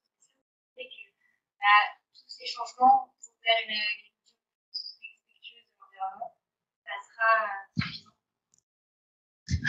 Je vois Cyrus bouillir. Désolée. Oui, non, très bonne question. Bah non, mais ça, tout le monde est. Enfin, tous les gens sérieux sont d'accord. Oui, l'agroécologie est plus intensive en termes de. Enfin, elle produit plus par hectare que l'agriculture classique. Alors en fait, c'est la comptabilité qui pêche comme souvent. Si vous prenez un hectare en agroforesterie, donc c'est-à-dire un hectare de culture où vous avez des haies, des arbres, etc., et entre ces arbres, bah, vous faites pousser du blé ou que sais-je. En fait, cet hectare-là, il produit 40% de biomasse en plus chaque année. Un peu moins, bah, forcément un petit peu moins de quintaux de blé, mais plus de biomasse. Parce que bah, les rayons du soleil, ils sont exploités tout le long de l'année, parce que vous avez différents étages qui produisent. Le tout, c'est comment est-ce qu'on valorise ça sur le plan agri et sur le plan économique. Donc la problématique, elle est plutôt là, c'est comment est-ce qu'on adapte toute l'aval de la chaîne. Et on peut prendre aussi le problème à l'inverse, qui est que est-ce que ce système agricole productiviste peut se maintenir? Surtout, là, une bonne partie de l'inflation des prix de l'alimentation en ce moment, c'est parce que, en fait, pour faire des engrais azotés, vous avez besoin de méthane. Et donc, une bonne partie du gaz en Europe, du gaz industriel, était destiné à fabriquer des engrais azotés. Donc là, forcément, si la Russie coupe les vannes, c'est compliqué. C'est pas un système qui peut être périn, donc c'est forcément un système où les prix vont exploser, les rendements vont décroître. Et c'est pour ça que en fait, terme, il y a pas photo. Le seul truc, en fait, le seul aspect du tableau où l'agriculture conventionnelle est plus productive que l'agroécologie, c'est par employé. Parce que forcément, si vous avez un pélo sur un tracteur, il peut vous traiter 200 hectares. Mais ça tombe bien parce qu'on a du chômage assez élevé et on a aussi beaucoup plus de gens qui veulent remettre les mains à la terre, littéralement. Et je cite une petite étude marrante qui est sortie récemment. En fait, quand vous mettez littéralement les mains dans la terre, vous absorbez dans votre microbiote, dans les bactéries que vous avez sur la peau, dans votre estomac, etc. Vous absorbez ce qu'on appelle des bactéries B4 qui vont stimuler en partie votre système immunitaire, mais aussi stimuler la production de sérotonine. Donc ça, en fait, c'est pas pour rien que les gens qui font du potager, ils sont plutôt sereins, ils sont plutôt heureux. Enfin, ça fait du bien, quoi. Donc pour toutes ces raisons-là, vive l'agroécologie. Vous soulevez une équation sacrément complexe qui est, on va passer de 8 à, je pense, 10 milliards d'ici 2050. Pourquoi ça devrait à peu près plafonner parce que voilà, la transition démographique est en marche, notamment grâce à l'émancipation des femmes, l'accès aux contraceptifs, les modes de vie urbains, etc. Il n'en demeure pas moins qu'il va falloir produire alors plus, mieux, de manière plus écologique. Alors après, il y a quand même beaucoup de gaspillage dans lesquels taper. L'agriculture conventionnelle, quand même, en France, dans le nord de la France, c'est 80 à 100 quintaux par hectare de blé. On aurait dit ça au 19e siècle, c'est inimaginable. Et je pense qu'il ne faut pas non plus raconter, trop promettre la lune, non, en agroécologie, on n'atteint pas à ces rendements-là. Ceci dit, est-ce que ces rendements-là sont durables? Est-ce que l'agriculture conventionnelle, en fait, est adaptée à un monde contraint en ressources, au climat qui dérive, au cycle de l'eau qui dérive? Donc, et quelque part, l'agriculture actuelle, c'est un emprunt sur l'avenir, on dégrade les sols, on rompt les cycles de l'eau. Donc, en ça, je pense que l'agroécologie, c'est incontournable. Après, on a beaucoup parlé écologie ici, il ne faut pas l'opposer à la technologie, donc la recherche sur de nouvelles variétés de plantes plus adaptées à un climat qui s'assèche, qui se réchauffe, ça a un vrai potentiel. Donc, une course contre la montre est lancée là-dessus. Ou la recherche d'anciennes variétés qu'on a oubliées. Exactement, l'innovation, la recherche, plus ou moins low-tech, plus ou moins high-tech. Il y a ça, il y a potentiellement, si les capteurs, l'intelligence artificielle, que sais-je, nous aident à optimiser la quantité d'intrants, l'eau, l'énergie qu'on utilise, les pesticides, ce qui restera éventuellement nécessaire. Moi, je dis, banco, pas technophobe du tout. Et là aussi, il y a du potentiel dans les hack-tech. Après, voilà, il ne faut pas faire de la technologie pour de la technologie. Donc, non, pour tout ça, non, mais vous avez raison de le dire, c'est très, très complexe. La transition en soi vers des modèles agroécologiques est complexe. Maintenir de bons rendements pour pas cher de manière à nourrir la planète et en même temps la préserver, c'est très compliqué. Vous lire des papiers de la FAO, des gens essaient de résoudre cette équation et qui sont plus qualifiés que nous, et vous verrez qu'eux-mêmes sont plein de questions.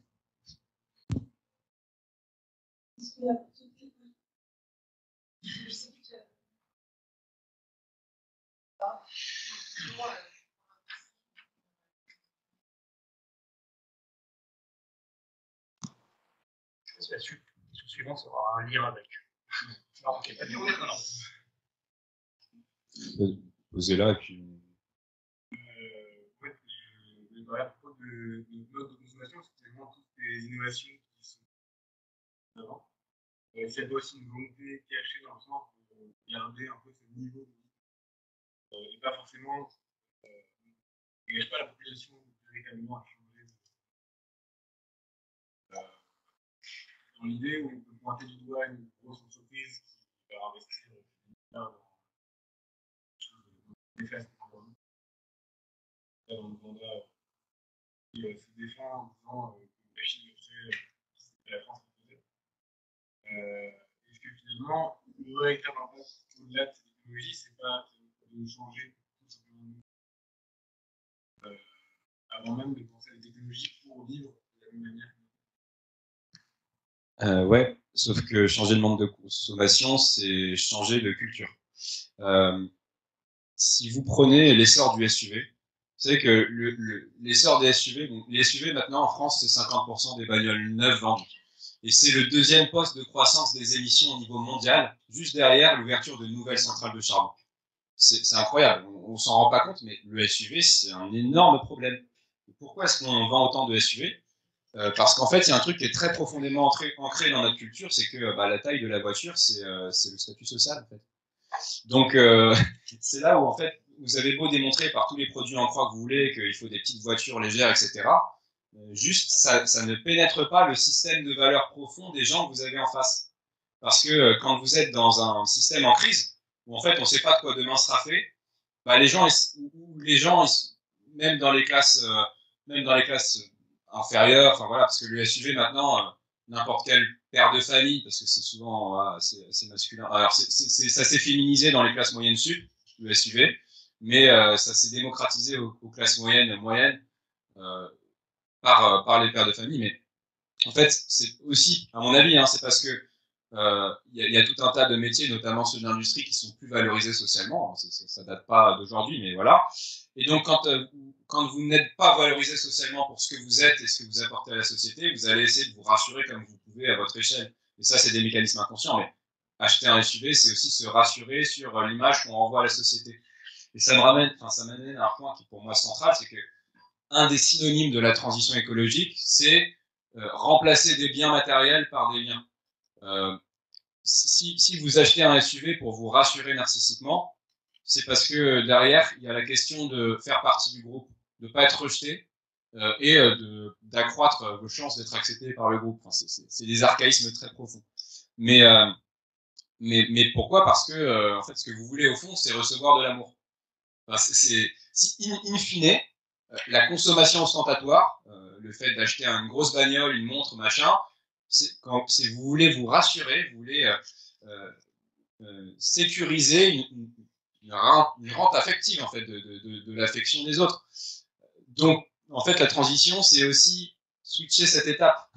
En fait aller directement vers ce qui nous rend heureux, c'est-à-dire les liens. Enfin les liens, l'amour quoi. Enfin, je veux dire il y a que ça en fait qui préoccupe les gens. Le temps de cerveau, en fait, c'est là où la tradition matérialiste à laquelle on est très attaché en France, mais à tort sur cette pyramide de Maslow, la fameuse pyramide de besoins où en fait on vous dit que qui a le ventre vide ne réfléchit point, quoi. En gros, c'est ça que vous dit la pyramide de Maslow. C'est pas vrai en fait. L'être humain il fonctionne pas comme ça. L'être humain il est émotionnel avant tout et il a beau avoir du mal à boucler ses fins de mois, mais en fait c'est pas ça qui va l'empêcher d'avoir une consommation impactante et ostentatoire. Enfin, il y a tout un tas de logiques comme ça qui passent par les sciences cognitives en fait et la socio et le cœur aussi, mais qu'il faut squeezer si on veut réussir la transition. Donc, et ça, c'est un changement culturel parce que si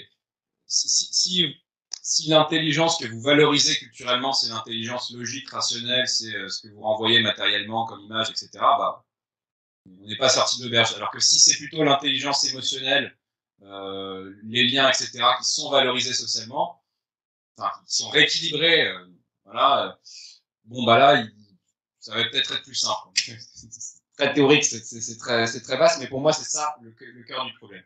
Ce n'est qu'émotionnel. Et peut-être pour répondre très rapidement sur l'industrie, la vision d'industrie que moi j'ai pour les prochaines années, c'est une industrie qui est complètement bio-inspirée. La nature, elle fabrique beaucoup de matière avec des bactéries notamment qui sont spécialisées pour produire tel ou tel composé, tantôt de la cellulose, tantôt même de la pierre. On peut faire du béton sans carbone, on peut faire du béton sans clinker, sans chauffer des poudres de calcaire à 1500 degrés, juste en activant par la chimie vos minéraux. Et ça, c'est ce que font très bien les plantes, et c'est ce que font très bien votre corps. Vos dents, elles sont faites à température ambiante. Pourtant, vos dents en compression, c'est 4 fois plus solide que du béton. Vous mettez une molaire sous une presse, c'est hyper solide. Bon, tout ça, c'est fait à température ambiante, par un jeu de cristallisation de petites molécules qui se baladent dans votre salive, dans vos fluides, etc. Donc tout ça, c'est des procédés qu'on peut reproduire sur le plan industriel, à travers des bioréacteurs, à travers... mais ça veut dire un petit peu d'humilité. Ça veut dire qu'on accepte que la nature a beaucoup à nous apprendre, et qu'on accepte de sortir d'un rapport de domination un peu justement très logique, très cartésien, très cognitif, qui fait qu'on s'est complètement coupé de notre sensibilité par rapport à la nature et donc de notre humilité aussi. Donc là, je rejoins le problème, enfin, la problématique culturelle. Oui. Juste ajouter, justement, je suis tout à l'heure à la note, vous parlez de qu'est-ce que j'ai écouté dans lequel vous êtes avec Patrice Gilbert. Du concept d'écologie culturelle, donc je pense à l'écouter si En complément sur ces deux très bonnes questions qui nécessiteraient toute une autre conférence.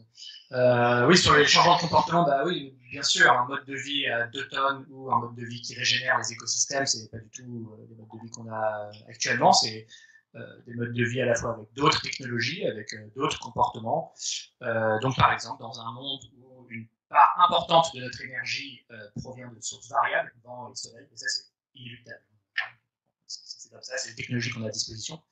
Et j'ai oublié de le dire, mais on est dans un système qui fait l'objet de beaucoup d'inertie. C'est pas parce que il y a 10 ans, personne n'avait de smartphone et aujourd'hui tout le monde en a, mettons, que c'est pareil pour l'énergie. C'est un système qui évolue beaucoup plus lentement. Donc en gros, les technologies qu'on aura à grande échelle à 2050, c'est celles qu'on voit décoller aujourd'hui, au mieux. Parenthèse refermée. Donc dans un monde où le système énergétique est en grande partie variable, on n'a pas les mêmes comportements qu'un où il n'y a pas à réfléchir, on allume la lumière. Et à la lumière, on pousse la pompe à essence et en voiture Simone littéralement. Bon, c'est d'autres. Après, on a quand même la preuve que c'est pas en surresponsabilisant le citoyen que ça marche. On va effectivement diffusant des bilans carbone, faites votre bilan carbone, tout ça, et puis prenez-moi l'avion et tout ça. Ces injonctions-là, que ça va marcher au prix d'une minorité, mais ça va pas du tout suffire pour la masse. Donc là, il faut des interventions de l'État, plus ou moins soit contraignantes, soit incitatives. Bon, des quotas de pêche, c'est contraignant, mais se hurler à l'écofascisme, ça a permis de sauver le thon rouge, c'est un exemple. Là, récemment, l'aéroport d'Amsterdam qui a réduit son nombre de créneaux de décollage, la Hollande qui recule significativement sur l'élevage intensif. Alors certes, c'est 2 au mur, c'est parce que les écosystèmes sont tellement surchargés, pollués, que ce n'est plus tenable. Mais voilà, l'État prend des mesures. Une piste cyclable pour inciter à la mobilité douce. Rien d'écofascisme. Je pourrais parler longtemps comme ça. Mais pour dire que vous avez au moins autant de pouvoir en tant que citoyen, ou électeur, ou militant, qu'en tant que consommateur. Vous avez aussi du pouvoir en tant qu'épargnant. Vous passez votre argent, vous avez du pouvoir en tant que travailleur, ce qui m'amène à la transition sur l'industrie. Sans vouloir. Oui, tout à fait. En complément de ce que dit Pierre, le paradigme, c'est l'économie circulaire. Tout simplement. Donc on voit le retour de la consigne parce que le verre est devenu trop cher, parce que le prix du gaz, etc. C'est ballot d'avoir... in the first place, c'est la consigne. Pendant 40 ans, on a jeté. Voilà, dans les bureaux, il fait 17, 18 degrés, on met un pull.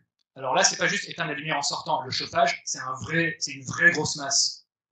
Voilà, prenez connaissance. Enfin, vous avez l'air sensible, mais des ordres de grandeur sur qu'est-ce qui consomme beaucoup, qu'est-ce qui pèse lourd. L'éclairage, on va dire quasiment rien, surtout avec le LED. Le chauffage, la vache, quoi. Je dirais 45% de l'énergie finale qu'on consomme en France, c'est le bâtiment. Et un bon 2/3 de ça, c'est le chauffage, et un bon 10% de ça, c'est l'eau chaude. Donc ça, c'est pas intuitif. Et tout ça, je dis pas que cette masse-là, ça peut être réduit à 0, mais ça peut être réduit significativement par des douches, limiter le chauffage. Donc ça, c'est le rôle des entreprises. C'est aussi le rôle de tarification incitative. On ne rémunère pas, en fait, c'est pas ça, on ne rémunère pas la sobriété et tout ça. On ne rémunère pas le fait que les agriculteurs soient efficaces en eau. On ne rémunère pas l'efficience en matière d'eau ou d'énergie ou la prévention des rejets dans l'eau. Pour revenir au sujet d'eau, le système, je ne sais pas si vous vous rendez compte à quel point il marche sur la tête, plus vous pomper de l'eau, plus l'entreprise qui pompe de l'eau gagne de l'argent. Plus vous polluez l'eau, plus l'entreprise qui dépollue l'eau gagne de l'argent. Enfin, et le tout avec des collectivités dont les moyens ne sont pas croissants. Il faut renverser complètement le modèle économique.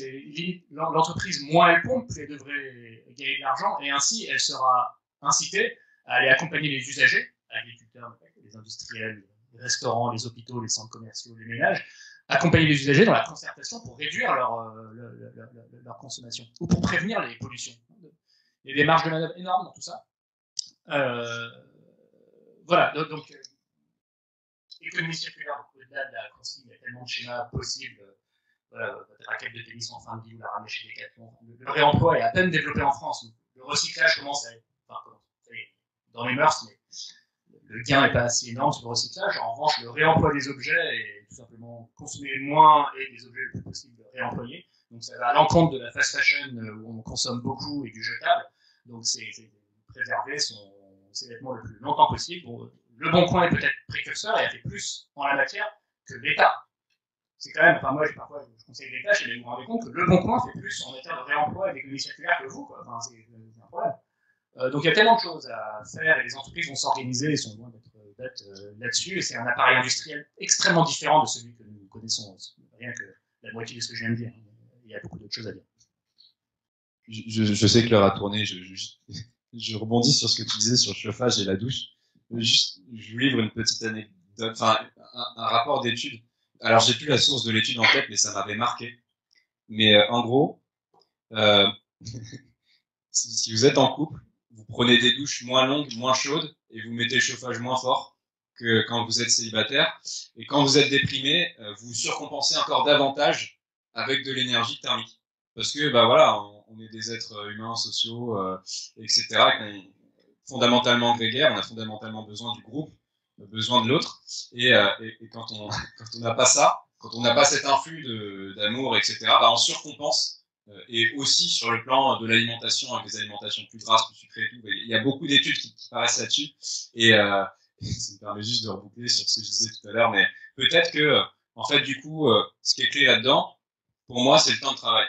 C'est-à-dire que si vous réduisez le temps de travail, si vous redonnez du temps de vie aux gens, en fait, tout s'améliore, y compris sur la vie perso, donc aussi sur une partie de la consommation énergétique. Moi, j'adore faire ce genre de lien parce que je pense que voilà, ça nous parle à tous, mais c'est hyper important. C'est-à-dire qu'aujourd'hui, les gens, ils sont isolés, ils sont déprimés, ils sont malheureux en couple, etc.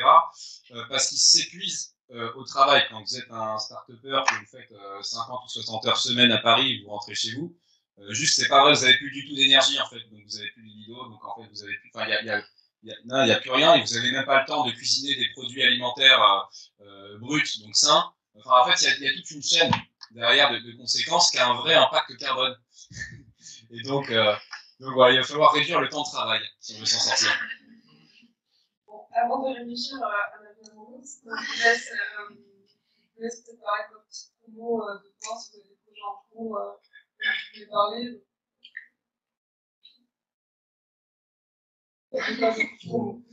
J'ai du mal à regarder au-delà de 6 mois avec tout ce qui se passe. Donc moi, je fais de la promo pour Cyrus parce que Cyrus, suivez-le sur LinkedIn. Il fait des posts. Alors, t'en fais de moins en moins en ce moment parce que t'as beaucoup de boulot, mais souvent il fait des posts très intelligents qui sont toujours introduits par une dose de sarcasme. Et c'est ce qu'on fait aujourd'hui. Ouais, voilà. Introduit et conclu et entre les deux du sarcasme. Oui, mais c'est très sympa et par ce biais-là, il arrive à faire passer pas mal de choses très intéressantes, chiffrées, etc. sur des articles d'actu. C'est gentil. Alors voilà, à la prétention d'avoir écrit un livre parce que c'est une autre masse de travail et j'en ai écrit un autre aussi depuis que j'ai pas lu, je l'ai depuis géomimétisme, il me semble être bon. Donc non, effectivement, je suis un peu sur les réseaux sociaux, je travaille sur ce qui me tombe sous la main. Après, non, vous l'aurez peut-être compris, les sujets de l'eau, je connaissais à peine il y a 2 ans et ça m'est tombé dessus. Ce que je vous ai raconté, j'avais aucune idée il y a même quelques mois. Je m'implique de plus en plus dessus auprès de collectivités qui élaborent, enfin déjà en termes de sensibilisation, acculturation, partage de retours d'expérience, donc diffuser l'info. Et je travaille là-dessus avec la Banque des Territoires, une grosse banque qui finance les collectivités territoriales. Et puis je pense à ce que j'aimerais faire, l'accompagnement dans les stratégies de transition hydrique Donc on parle beaucoup de transition énergétique. L'eau, c'est pour moi aussi important que l'énergie, voire plus. Parce que je peux imaginer survivre sans énergie, mais sans eau, bref. Voilà. Donc non, l'eau, c'est un projet, un sujet qui me porte de plus en plus. En tant que consultant, j'ai un peu l'impression de changer de boulot, de métier complètement tous les 3-4 ans. Ça fait un peu un des charmes du métier que j'exerce depuis une quinzaine d'années. J'ai un prochain cheval de bataille, peut-être l'eau. Je sais pas un peu quels sont vos profils, dans quel master vous êtes un peu tous. Alors il y a les milieux et tout, mais peut-être si vous voulez qu'on discute en off un peu justement de ces métiers qui sont autour de la transition. Enfin, profiter de la présence de Cyrus et humblement de la mienne, mais on aura peut-être des billes à vous donner, etc. Enfin, voilà. Parce que moi, ce que j'observe, c'est que tout le monde parle de climat, mais dans les entreprises, il y a toujours aussi un truc de maintenant, faut payer pour se faire accompagner sur tout ça, parce que bah ouais, c'est un métier, hein, il faut des gens pour faire lever la tête du guidon. Et là, il y a beaucoup moins de monde tout d'un coup, mais on va y venir.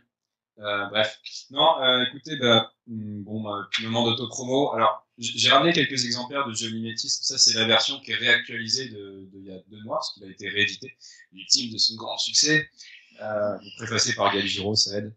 Mais voilà, donc j'ai quelques exemplaires. Je prends les Lydia. J'ai introduit ces trucs, si vous voulez. Et donc. T'en as publié un. Ah non, t'étais. Ouais, après, les autres bouquins sont collectifs. Notamment, le dernier, c'est le manifeste pour l'écologie culturelle. Voilà. Ah oui, le 6 décembre, à l'Académie du Climat, on fait une soirée justement sur l'écologie culturelle et on fait un peu un truc à la TEDx, c'est-à-dire qu'on est 6 à pitcher un angle sur cette question des récits de l'écologie entre passé et prospective. Tout le monde parle des nouveaux récits en écologie, c'est insupportable en ce moment, mais c'est légitime. Mais nous, on prend cet angle un peu nouveau et puis on sera 6 à passer là-dessus. Donc c'est à l'Académie du Climat, mardi prochain, 6 décembre à 19h. Vous êtes les bienvenus.